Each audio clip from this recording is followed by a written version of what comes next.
tichario kama wamenyo ni sigand nyinge gwenge mopogore. Chenro ma kawuono jafwambo marwa Millicent Adhiambo ochoko paro ewi kaka nying mar gweng' mar Stella mayudore e kaunti ma Migori ne ochakore. Ma e report mar Millicent Adhiambo ka ong'iyono wach mar Stella kowuoyo kod jopiny kendo limo gwenge mag Stella mondo nyiswa ni to Stella nochakore nade.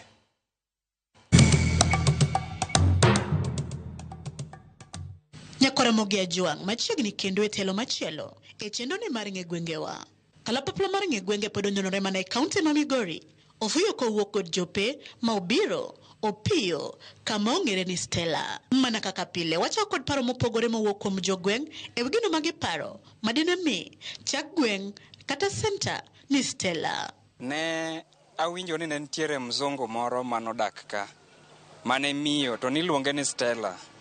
Koro ka nobiro nena around ka to nodhi oketo gima chalo orphanage nogere kumoro ka. Koro orphanage no ema koro harakati mowuok to nying no odhi otamba e iye ka olandore ni ka iluongo ni Stella. Chake Stella kuom jaduong' moro ni luongo ni Alfred. En jaduong' mane nigi maendeleo mokwongo madala ni malo ka. Nilisikia kuna mama fulani alikuwa mzungu, alikuwa amekuja, alikuwa anaishi maeneo haya ya Stella, ndio maana ilibaki ikiitwa Stella sababu alikuwa anaitwa Stella.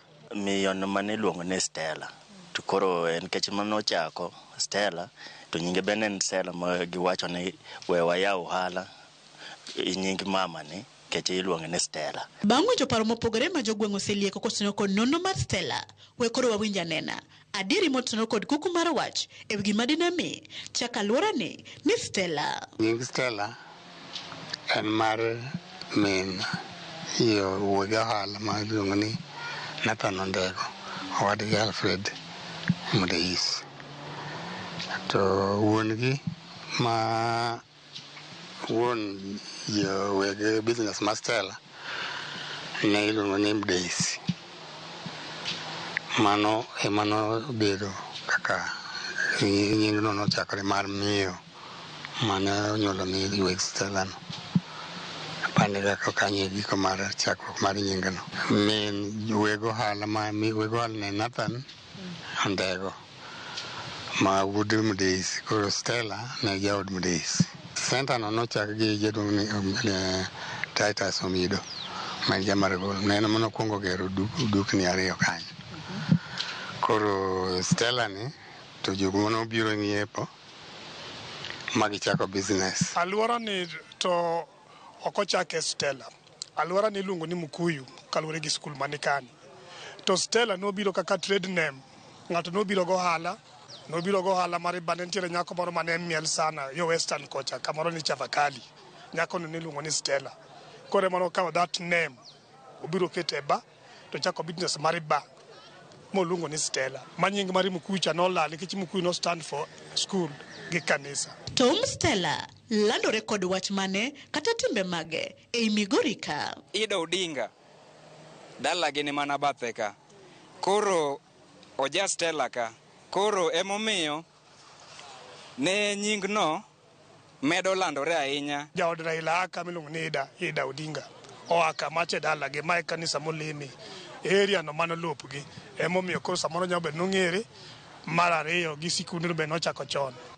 Ma grubwa mar miel ni Stella ka. Ne junction madhi Sibuoche, Buare, Migori kata kod jope. En nying mare konyo welo ma mabor kaka Western, kaka gia moko gia Sirari, moko gia nyaka Tarime.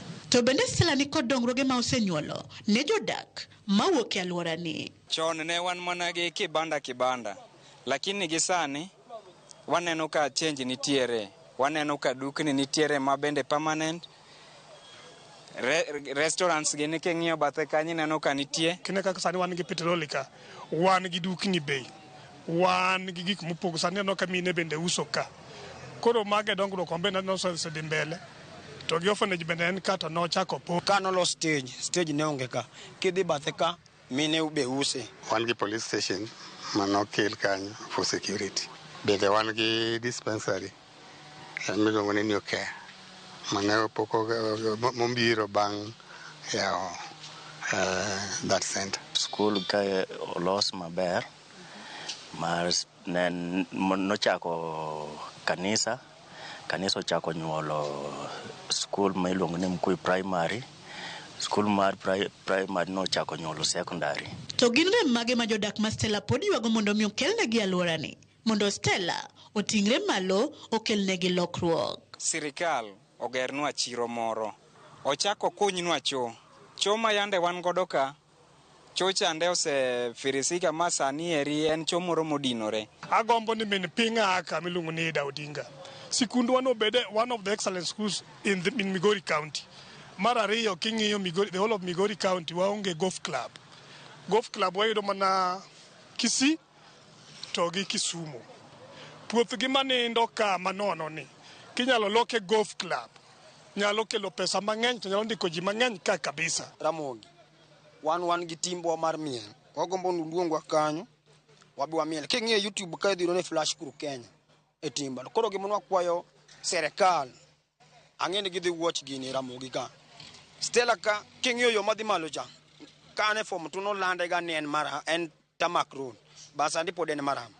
Mar ariyo e stage ka. Stage no chako chon but ne gionge shade magi ywe. Mine ma use chieng king'iyo kacha mine kanie chieng. Malo kocha be pod gine chieng. Alafu Stella ka en ga mudho kocha posa chieng. Mudho diket kanyo. Koro nagombo ni serikali oketnwa taya moko manyamenyo area ka. Kwanza hapa hivi Stella kuna kazi ambayo inaendelea ya uchimbaji wa mawe hapa hivi chini na kugonga kokoto ile, ambao pia sio kazi rahisi. Vijana wetu wengi wamezamia pale. Unapata kijana amemaliza paka kidato cha 4 anarudi pale kugonga mawe haya, alafu vibarua humu. Alafu kuna nyingine inaitwaje, kuna hapa mafuta ambayo pia imeajiri wa vijana wetu hapa hivi. Sasa ndio tulikuwa naomba kama kuna yoyote tu ambaye anaweza kuwa na moyo ya huruma. Asa hata mimi niko hapa hivi sina kazi, lakini na vijana wenzetu wa humu kama mimi rika yangu, hata wale rika ambao wametuzidi, watuangalie alafu watusaidie yani kupata employment. Kai serikali nyalo bedo ni onyalo gero no kata dispensary machiegni kechwaka nyaka Migori Referral Hospital moro be ninya kamoro ni Nyasoko. Koro area wakani onge dispensary kata che. Kaka sechegi ka chieng' rieny kamae wan gi sida mar pi. Ka wayudo ng'ato monyalo losnwa pi sani kaka men Mamaida kunyalo losnwa chenro mar pi giyudnwa dam mar pi kae to wanyalo winjo maber. Nyakwara gimana kamano gikanyi mwachopo gode giko matelo makawuono e chendoni mar ng'egwengewa. Odiochieng' makawuono ing'eyo ni kare nying Stella ma ichako ga nyidendi bende nyalo chak kamoro. Oriti masani kik idhi mabor. Medikete mane wang' jowi mari nikech juma manyien bende duogoni kod nono mar gweng' machielo. Nyinga Millicent Adhiambo kata Kiero inyaluonga ni Nyaboma.